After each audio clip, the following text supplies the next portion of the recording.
Bien sûr, de crypto, les infos crypto pour ceux qui n'ont pas le temps, le BTC, les cryptos qui continuent leur yo-yo et à mon avis c'est en train de faire tourner les têtes de tous ceux qui sont pas habitués à toute cette volatilité sur le marché crypto. En tout cas, BTC il est à 38 000 $, on prend 3% ce matin, Ethereum 5%.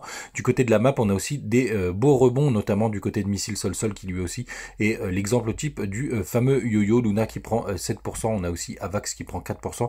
Et dans le bas du tableau, c'est surtout Atom qui pousse un joli 10% ce matin et NIR et TRX Tron qui poussent 5%. Quand on va en daily sur le BTC, au moment où je parle, on est en train de tenter une petite poussée. Donc ça ne veut pas dire qu'on va repartir to the moon, les gars. Vous le savez, je suis toujours, pour moi, contre ce mouvement, même si ça pousse ce matin. En tout cas, là, on a touché les 0,382 de Fibo. Donc ça, pour le coup, si ça tient, c'est vrai que ça pourrait être assez bullish.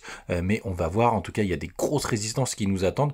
Puisque ici, vous voyez, le haut de corps des bougies correspond à la trendline si on va les toucher aujourd'hui. Et on va voir si on se fait rejeter une énième fois. Ici, on s'était fait déjà pas mal rejeter. En tout cas, j'attends une belle structure et on va voir justement sur les petits time frames juste après ce que c'est une belle structure. Mais en tout cas, on a bien rebondi aussi sur le RSI. Comme d'habitude, ça ne veut pas dire to the moon. Pour moi, la target principale, si vraiment on va pas plus bas, ce serait quand même d'aller chercher aux alentours des 35 300. Donc sur cette belle zone de rechargement de longue avec les 0,618.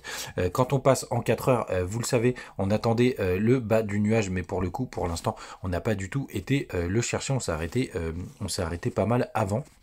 Donc les gars, oubliez pas, hein, les analyses techniques, ça donne des probabilités et en aucun cas une source de richesse. Sinon, je serais déjà milliardaire et malheureusement, c'est toujours pas le cas quand on va sur le 1 heure et c'est ça que je voulais vous montrer. On pourrait même descendre au plus de time frame parce que là, regardez, vous voyez un joli W. Et donc, quels sont les points intéressants? Donc attention les gars, sur du 1 heure, même sur du 15 minutes, on a la même structure. Ça s'appelle du scalping et pour le coup, là, faut vraiment être collé derrière les écrans et savoir ce qu'on fait et surtout foutre du levier. Donc c'est assez dangereux parce que sinon, vous allez prendre des petits mouvement de 0,2% et pour le coup ça se trade avec du levier si vous voulez vraiment avoir des performances.